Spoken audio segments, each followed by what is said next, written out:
Okay everyone, we just made a comeback. चलो आगे चलते हैं अगले वाले क्वेश्चन की तरफ। इसके बाद हमें कौन सा क्वेश्चन मिलने वाला है? ये कुछ यंग जैसा हमें दिखा। ओ हाँ, यहाँ पे एक क्वेश्चन है। Find out an expression of fringe width in Young's double slit experiment. तो सब कुछ क्लास नोट्स तो तुम लोग के पास पहले से ही है। फ्रिंज विद वहाँ पे ऑलरेडी करवाया हुआ है, तो तुम लोग चाहो तो वहाँ से देख सकते हो। हमारे पास एक छोटा सा मेथड है, पर ये शायद तुम लोग को कॉम्प्लेक्स लगे, पर बता देते हैं। जो तुम लोग को आसान लगे वो करो। तो हम लोग पावर पॉइंट की तरफ चलते हैं। ओहो हो यस, पिछला वाला साइड तो ये था। Okay, now for the case of Young's double slit experiment, the setup was having like this kind of slits ना, लेकिन these were the two slits। Gap इतना ज़्यादा भी नहीं था। यहाँ पे एक्चुअली अच्छे से दिखाने के लिए मैंने थोड़ा ज़्यादा गैप ले लिया है। We can say the distance between the slits, it was actually small d। ये डिस्टेंस मिलीमीटर में होता है, तो सोच सकते हो कि कितना छोटा डिस्टेंस होगा। It is the slit S1 and it is the slit S2। There is a distance between the slit and the screen। I will assume that the distance is equals to capital D। ये distance meter में होता है। Capital D is very very greater than of small D, क्योंकि screen is placed at a far distance from the slits. So आप लोगों को pattern अच्छे से मिलता है थोड़ा ज़्यादा दूर रखने से, तो इसीलिए डी मीटर में होता है। अभी जो थ्योरी आप लोगों को पता है कि हम लोग कोहेरेंट सोर्स यूज करते हैं। In maximum cases we use the laser light through which the light rays enter into the slits, और उसके बाद कंस्ट्रक्टिव एंड डिस्ट्रक्टिव इंटरफेरेंस होता है, और जिसकी वजह से हमें कुछ फ्रिंजेस मिलते हैं। फ्रिंजेस आपको कुछ इस तरीके से मिलता है, like this is the most bright spot you get on the screen, it is known as a central bright. तो आप इसको सीबी करके लिख सकते हो। After that the first dark fringe, on both of the side you are getting the first dark fringe, then the first bright fringe, on both of the side you are getting the first bright fringe. After that second dark on both of the side. In this way you are just getting the fringes। okay, तो हमें तो actually fringe with निकालना है, तो जो तुम लोग को आसान लगे उसके लिए कर सकते हो। There are so many methods.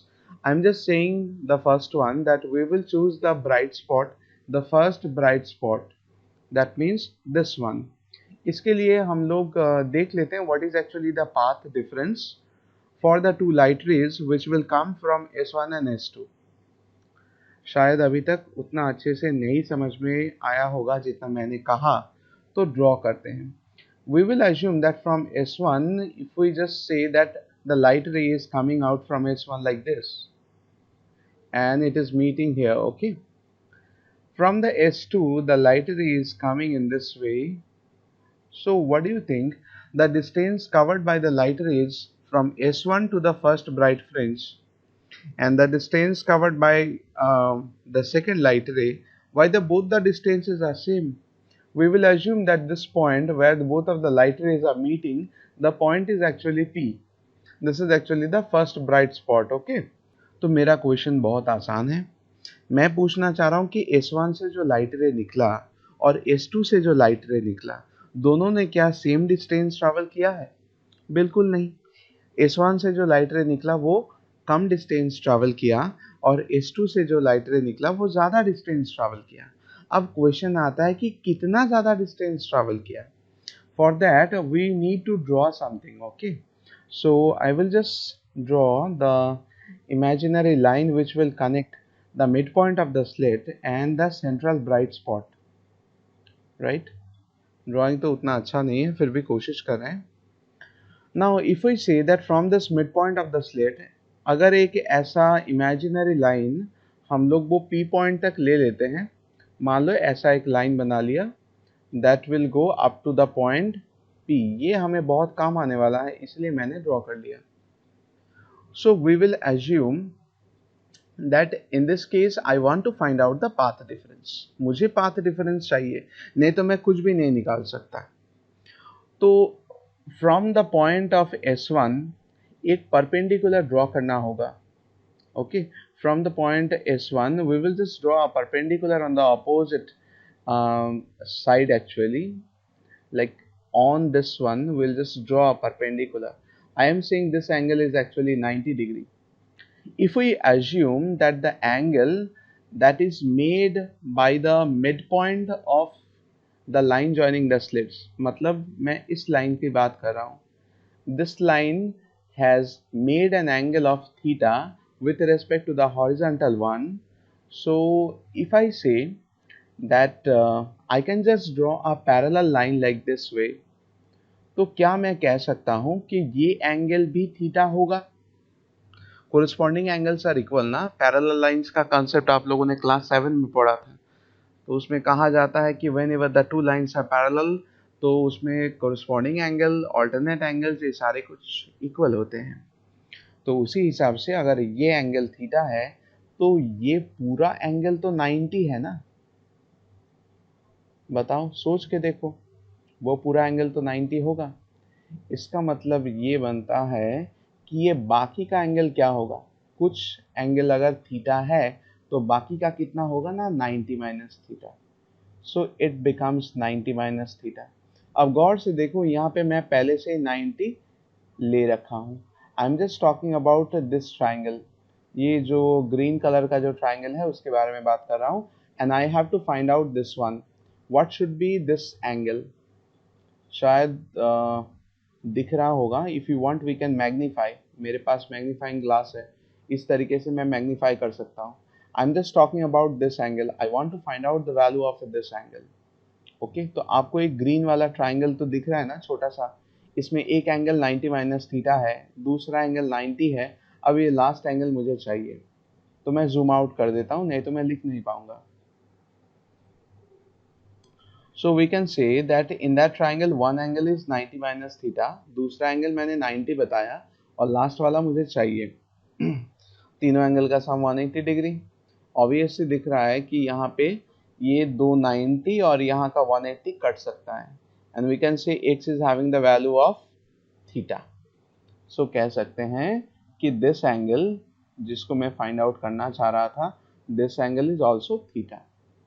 अब जो 90 माइनस थीटा मैंने लिखा था उनको थोड़ा इरेज कर देते हैं, क्योंकि अब मुझे नहीं चाहिए। I want to clear the diagram as much as possible, तो जितना हो सकता है मैं थोड़ा साफ बनाने की कोशिश करता हूँ। हाँ, ये नीचे का लाइन भी मैं मिटा देता हूँ, अभी मुझे नहीं चाहिए, वो तो तब समझाने के लिए चाहिए था। तो that angle theta I have got ना।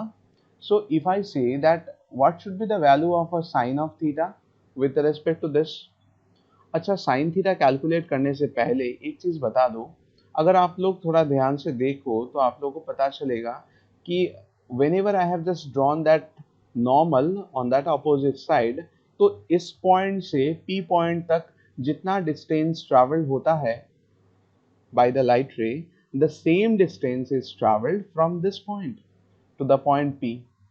S1 से P तक वो लाइट रे जितना डिस्टेंस ट्रैवल करता है, नीचे ये परपेंडिकुलर जहाँ पे ड्रॉ किया गया है उस पॉइंट से P तक सेम डिस्टेंस ट्रैवल होता है। ओके, तो that's why we can say that obviously ये बचा हुआ पोर्शन यही आपका पाथ डिफरेंस है। We can say this much is actually the path difference between the two light rays. हम लोग कह सकते हैं कि ये पाथ डिफरेंस हो सकता है डेल्टा एक्स, राइट। तो अगर आप लोग साइन थीटा ले लेते हो, sine theta should be of perpendicular that is equals to the delta X divided by the hypotenuse. Hypotenuse कौन सा होगा ना, ऑब्वियसली ये जो डिस्टेंस बिटवीन द स्लिट्स है यही हाइपोटेन्यूज होगा। We will say that should be of D. तो हम लोग क्रॉस मल्टीप्लाई कर सकते हैं delta X equals to of D sine theta. यहाँ तक समझने में कोई दिक्कत तो नहीं है, मैं थोड़ा स्लो जा रहा हूँ ताकि समझ में आए। मैं कह रहा हूँ कि S1 से P तक लाइट रे ने जितना डिस्टेंस ट्रैवल किया और जहाँ पे ये परपेंडिकुलर टच किया है वहाँ से P पॉइंट तक सेम डिस्टेंस है, मतलब एक्स्ट्रा कौन सा हुआ, एक्स्ट्रा बचा हुआ हिस्सा हुआ ना। So we can say this much is the extra distance that is travelled by the light ray which is coming out from S2। तो कह सकते हैं इतना ही पाथ डिफरेंस है delta x. And we are finding out for the first bright fringe. First bright fringe के लिए path difference क्या होता है? I hope you know about this thing कि ये पाथ डिफरेंस का value for the bright fringes किस order में होता है। जब सेंट्रल ब्राइट फॉर्म हुआ था तब तो पाथ डिफरेंस जीरो था ना।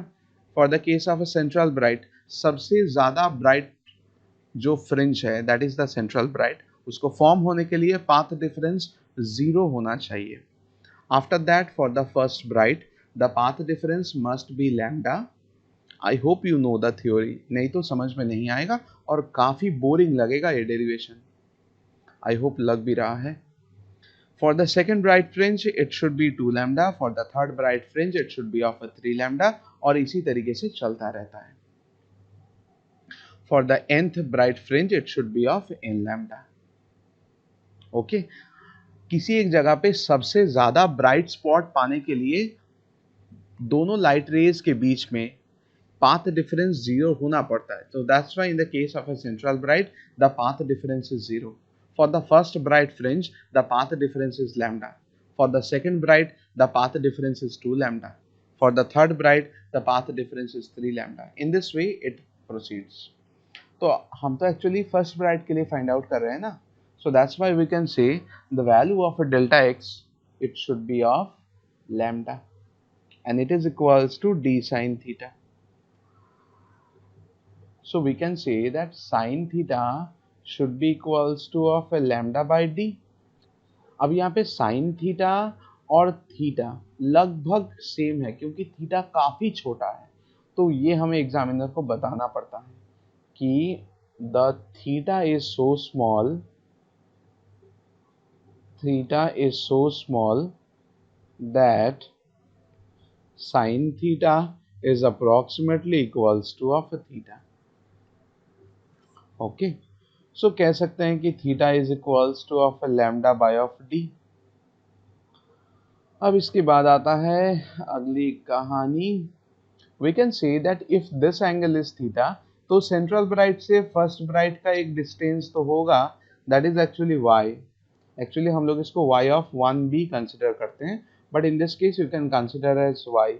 सो इस एंगल का अगर आप tan थीटा कैलकुलेट करते हो, इस वाले एंगल का अगर आप लोग tan थीटा कैलकुलेट करते हो, you will get the perpendicular. Perpendicular that means the distance from the central bright, मतलब होता है दैट y।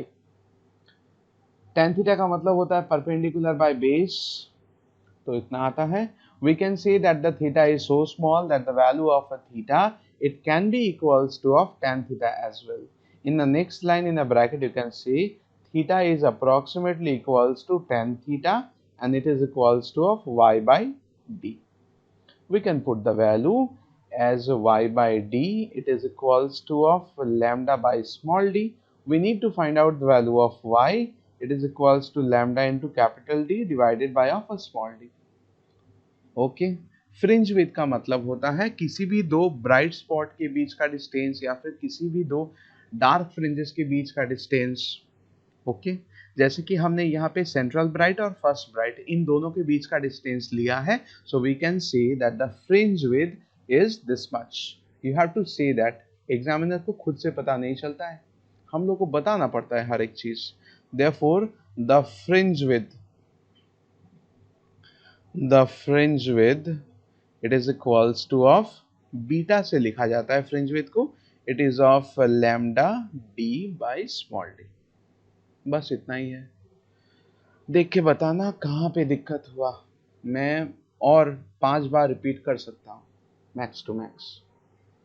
आगे बढ़ते हैं, इसको पहले अच्छे से पॉज करो, लिखो, फिर बताना।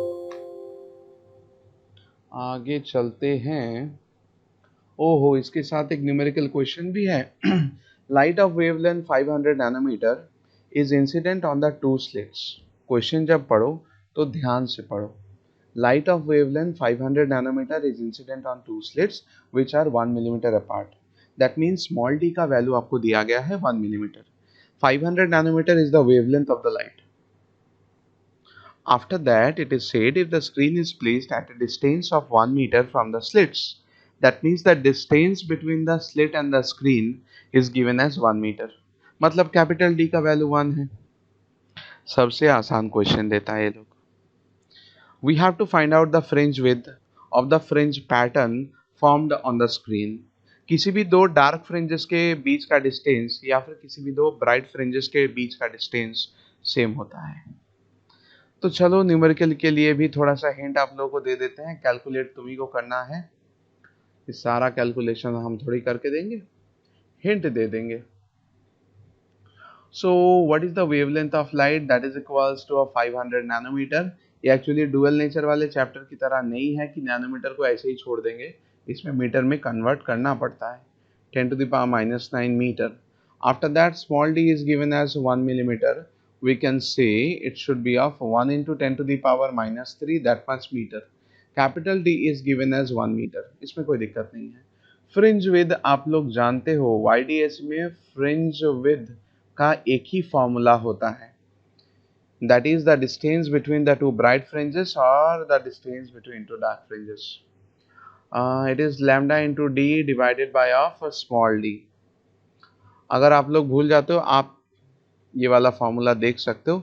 अगर मान लो कि कोई वीडियो बीच से स्टार्ट किया है तो वो ऐसे पीछे का डेरिवेशन देख सकता है, थोड़ा पीछे लेके जाके इसको अच्छे से समझ सकता है, then you can make a comeback. Otherwise सिर्फ फॉर्मूला याद करके फिजिक्स नहीं होता है। पता नहीं लोग कैसे बोल देते हैं कि शॉर्टकट चलता है फिजिक्स में, हमें तो विश्वास नहीं होता है। खैर छोड़ो। Lambda is equals to 500 into 10 to the power of minus 9 multiplied by capital D is 1 meter, small d is 1 into 10 to the power minus 3. So we can say 500 multiplied by 10 to the power minus 9 plus of 3. इतना तो calculation आता होगा, इसके बाद का calculation तुम लोगों पे छोड़ दें, लास्ट लाइन तक चलो कर ही देते हैं। Multiplied by 10 to the power minus 6, इतना मीटर, इतना ही रख दोगे काफ़ी है, इज एनफ। ओके, आप चाहो तो 5 into 10 to the power minus 4 भी रख सकते हो, उसमें भी कोई दिक्कत नहीं है। चलो आगे बढ़ते हैं। ये भी कोई क्वेश्चन होता है, क्वेश्चन थोड़ा टफ बनाना चाहिए। हम अगर क्वेश्चन बनाते तो इससे ज़्यादा टफ ज़रूर बनाते। पोलराइजेशन सिलेबस में नहीं है तो करना नहीं है, तो मास डिफेक्ट वाला क्वेश्चन लग रहा है, नहीं करना है। इसके आगे, इसके आगे, अरे ये तो ख़त्म हो गया। चलो ठीक है, तो फिर 2022 वाला क्वेश्चन तो पूरा ख़त्म हो गया। मिलते हैं अगले क्वेश्चन के साथ। अभी डाउनलोड में जाके देखते हैं कौन कौन सा पेपर मैंने डाउनलोड किया था। ओहो हो 2017, 23, 2020, 2020 वाला कर लें, वो तो कोरोना के टाइम वाला था। 2023 वाला कर लेते हैं, उसके बाद 2020 में जाएंगे। टाइम बहुत कम है और बहुत सारा वीडियोस भी बनाना है, कोशिश करते हैं।